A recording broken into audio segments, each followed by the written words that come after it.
add a song to Instagram post after posting it.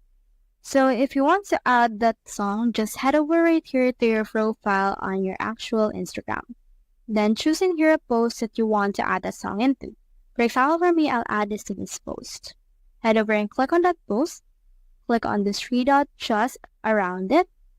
And then from there, click on this edit option. Once you have clicked on that, it will open this editor. You can see in here this add location, add music, and label as AI. Head over and click on this add music right here.